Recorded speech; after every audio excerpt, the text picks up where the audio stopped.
morning, everyone. Good morning to our dear panelists, Sir Marvin Baque, Sir Riela Bulan, and Ma'am Candy Panis.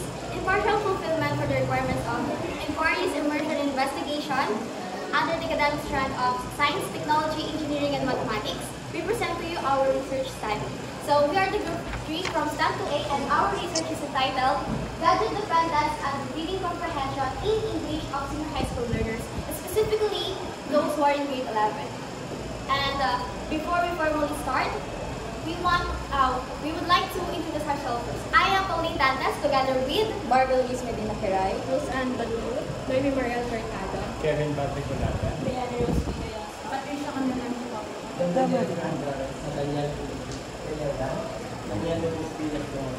Kate Christine de Chavez. Clarice Extra. Ano ba may ano naman sila mo? May sinundan silang According to Gupta et al. 2013, the term gadget refers to the portable electronic device or small device such as mobile phones, tablets, etc. and it's usually used as a modern communication tool. However, the Department of Education 2018 discovered that 14% of public school learners were attracted to mobile games. But still, according to Tambunan and Bagambaran 2020, learners can use gadgets with various applications that has features and designed using English language and can be used to develop especially the reading skills.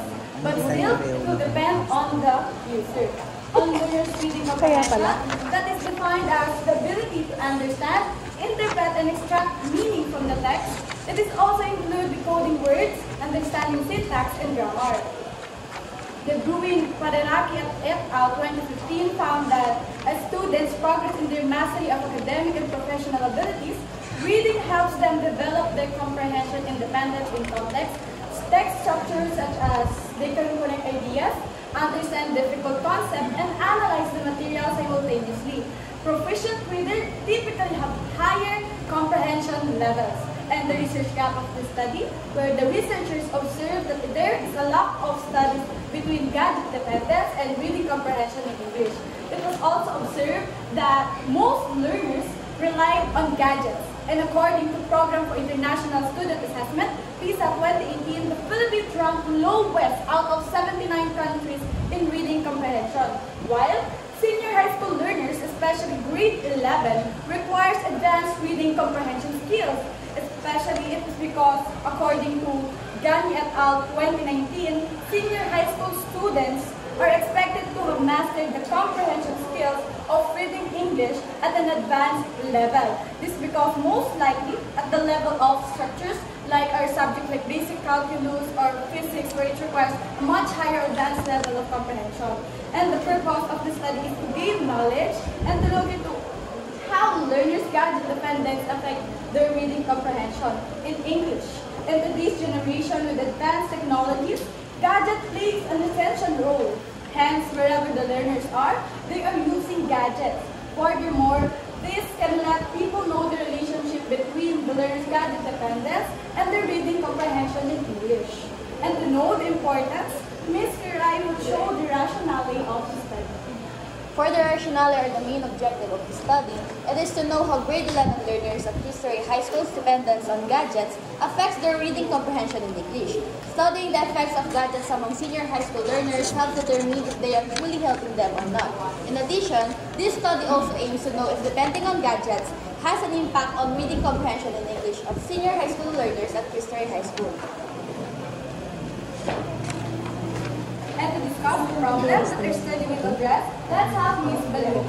So for our statement of the problem, the first one is, what is the level of the learner's gadget dependence?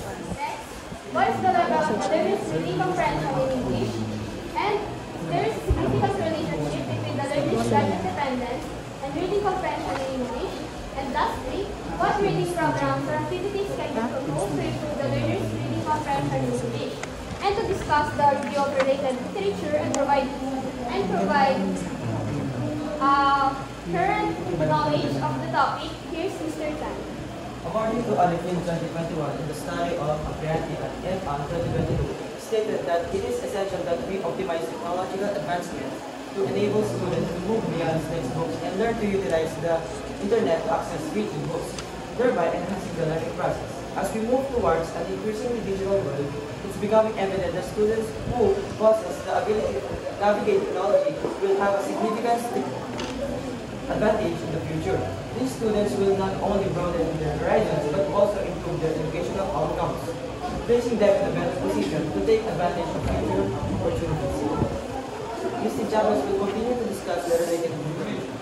In this generation where technology has become an integral part of people's daily lives, they use it in different ways.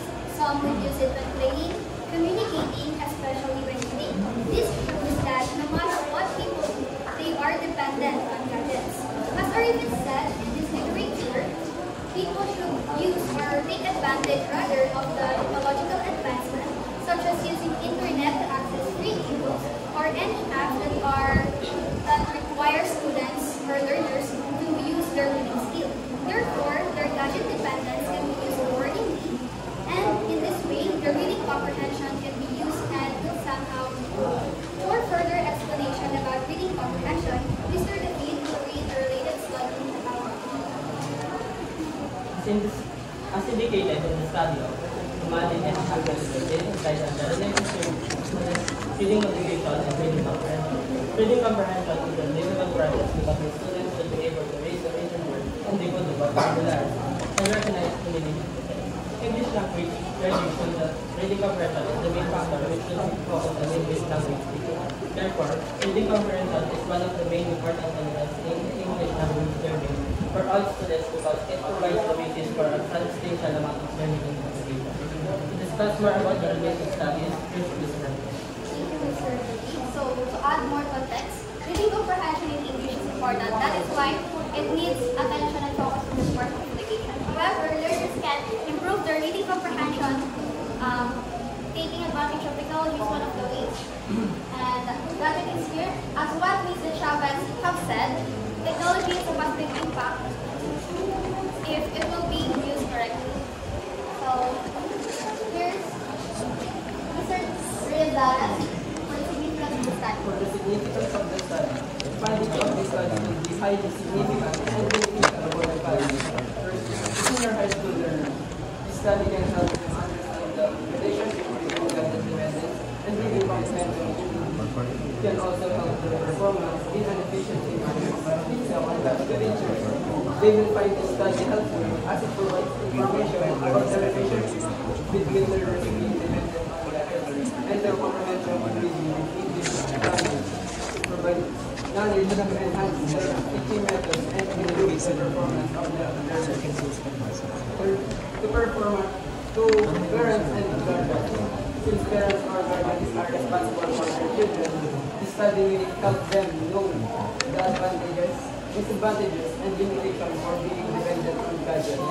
It can also make them realize how gadgets can affect their children, and lastly, to the future researchers.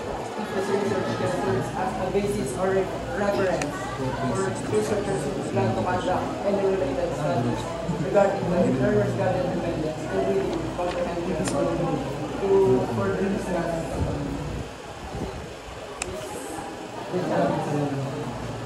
As mentioned by Mr. Anzares, this study is significant to senior high school learners, teachers, parents or guardians, and to the future researchers. Since the result of our study shows that learners are moderately dependent on gadgets, which is good. However, they are still at approaching proficiency level when it comes to their reading comprehension. So, recommendations and programs can be implemented with the help of this study, and it will be helpful or beneficial to learners. Aside from that, this study can not only be a material or reference for future researchers, but this can also contribute something to existing resource studies, as this study can address or fill the gaps of the existing literature or studies, as our study aims to deliver the level of the two variables and its discrepancy.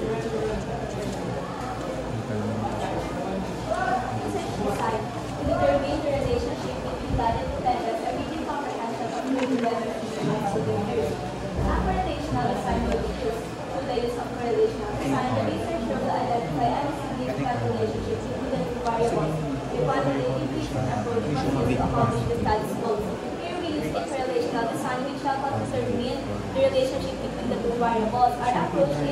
quantitative method leads to focusing on numbers and data. The reason the researchers explore the relationship between gadget dependence and reading comprehension is to help us understand students' gadget reliance affects their ability to read. For the next slide, let's have Ms. Hippolito to further discuss the sampling method. The researcher used a Bloom's formula and stratified sampling techniques to analyze the differences within the population and draw accurate conclusions. Stratified sampling is a method of sampling where the population is divided into smaller or strata based on common characteristics in the population data to complete the sampling process. The sloping formula is used to calculate the sample size necessary to achieve a certain confidence interval when sampling the population. We use stratified sampling because we wanted to ensure that every strata of the high school student had an equal chances to participate. This method helped us to consider the differences between various groups and also Ito, to obtain sabi more niya, accurate in-accept nga nila. information about the population as a whole. This aspect will be further discussed by Mrs. Alexander. Iba yung business natin why? Additionally, in their sampling method, Sloven formulas also first used to identify the number of respondents need from 676 grade 11 learners with the formula N, or the total population over 1 plus the total number of population multiplied with the margin of error squared. And we've had a total of 100 respondents as our sample size that will be coming from 125 STEM students, 340 UMs, 95 ABM, 85 ICT, and 31 HE.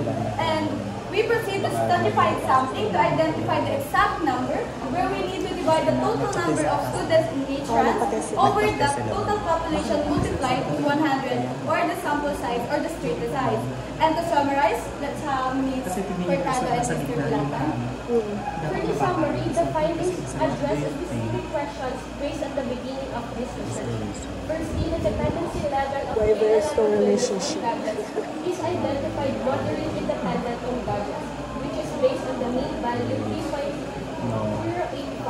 Second one, the level of reading proficiency in English of grade 11 learners shows that reading comprehension in English of grade 11 learners is not reaching a proficient level based on Hindi na the punta sa value akin. of 12.66. Moving on, the following findings answer the specific question raised at the beginning of the study. There are no significant relationship between the two variables, which are gadget dependency and reading comprehension of grade 11 learners in English. Lastly, programs are recommended by the researchers to increase the learners' reading comprehension in English. Now, Ms. Dantes will discuss the summary of findings. So as what Ms. Cortado and Mr. Olatan have said, we found that grade 11 learners have a moderate level of dependency on gadgets. It means that they use gadgets regularly but still being able to have a life without them. Additionally, we found that their reading comprehension in English is not proficient nor advanced, but they are approaching to proficient. It means that the learners are close to being proficient. They can understand some details in text but may struggle a complex one. Surprisingly, we also found that there is no significant relationship between gadget dependence and reading comprehension in English among grade 11 learners. So this means that even if learners rely on gadgets, it doesn't really affect their ability to understand English. So for the recommendation of our study, here's Mr. Lastimosa to discuss it. Based on the findings of the study, the following are recommended for future action. First, learners should balance gadget use by setting specific times for it and participate in activities like reading books. This suggests that learners should manage their use of gadgets rather than engage in activities such as reading books to maintain a balance. Next, learners must consistently use English books or English worksheets to improve their reading comprehension instead of using gadgets. The statement emphasizes the importance of using English books or worksheets regularly to enhance reading comprehension skills rather than relying solely on electronic devices. Third, school administrators should conduct programs for learners aimed at developing an interest in reading. It suggests that school administrators have responsibility to organize programs that foster love for improving reading comprehension in English kids. Last, future researchers may do a follow-up study for gadget dependence and reading comprehension in English for grade 11 learners. This proposes the possibility of future researchers focusing on the relationship between gadget and reading comprehension. We conclude our research.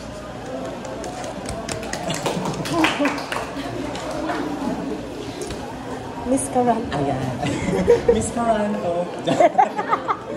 So eto, questions muna tayo. For my first question, what are the hidden sense you've encountered in conducting your study?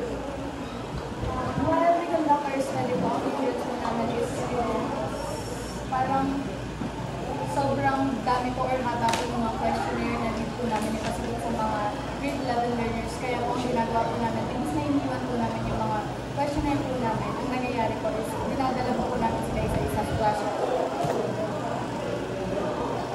Okay, ayan. So, being said na your result is no correlation, what do you think is the reason bakit ganun ang resulta ninyo? I guess po kasi yung reading comprehension natin is parang your basic knowledge na rin sa remote. For example, hindi naman po nababasa sa gadget na pag gumagamit ka lagi ng gadget, hindi ka na rin lagi nagbabasa. So yung reading comprehension mo, nag-stay the same po siya. Pero yung gadget dependence mo naman po is parang for example, lagi kang gumagamit. Pero yung knowledge mo about sa reading comprehension or level mo sa reading comprehension, hindi ko siya na-affect. Okay, knowing that fact na sinabi mo nga yung sagot mo, why recommend kanina sa recommendation mo na kailangan i-balance natin ang paggamit ng gadget at reading books? Kasi nga po, ang gadget po, too much use of gadgets has a lot of negative effects po, especially sa health po natin. While yung reading comprehension nga po, especially for grade 11 or senior high school learners, where they can read or according to Delhi et al. 2019, they need po ng much higher advanced level of reading comprehension. Kasi nga po, nandun na po sila sa level na nasa senior high school na po sila, hindi na po pwedeng moderate nila. Okay, ayan. So, accepted naman yung sagot mo. But your study kasi is all about the gadget dependence and reading comprehension. Wala naman siyang health. So, bakit natin, ayun nga, dapat recommendation nyo ay mag-base lang din kayo sa resulta nyo. So, bakit mo i-impose na, mag-balance ka sa gadget mo at reading comprehension? And knowing na wala naman pala sa mga correlation. So, dapat, kahit anong gawin mo, wala. Ganun na lang ang recommendation. Paano ba natin kasi masasabi na merong relationship yung gadget dependence and reading comprehension? Based doon sa result nyo kasi, the R, yung R value. yung R value, the Pearson R value, the coefficient, ano siya, 0.019. O, paano natin masasabi kasi? Diba, the Pearson R is negative 1 at saka positive 1. Pag nasa mid po siya ng 0, it means na Nakasulat sa inyo, with correlation yan. O, with correlation. So, ang gagawin- Ibig sa pag kasi ganito siya, napakasimple lang. Pag lumalapit siya sa 1, yung mismo, masensahan niyo 0.01. 0.01. So, ibig sabihin pag lumalapit siya sa 1, negative 1, positive 1, tumataas at saka bumababa yung relationship. Either pwede sabihin natin positive or negative siya. Yung sa inyo kasi, positive siya. Positive correlation siya, so doon tayo magamit sa positive correlation na 1. Ibig sabihin, 0.01. So, ibig sabihin, positive correlation na sobrang baba. So, 0.01, hindi siya mababa. Kasi ang pinaka-basis natin is na 1. Ibig sabihin, pag lumalapit yung Pearson R nyo dun sa 1, tumataas ang correlation. Yung relationship na ibig sabihin. Ngayon, paano natin masasabi na dun sa mismong relationship, i-accept natin yung hypothesis nyo hindi? Ang makadepende po dun sa field value natin, as sinabi kapag greater than 0.05 po siya, hindi po i-accept yung null hypothesis. Pero since 0.85 po sa amin, in-accept po namin yung null hypothesis. In-accept nyo siya, ibig sabihin there is no significant relationship between. Hindi siya weak or hindi siya low correlation.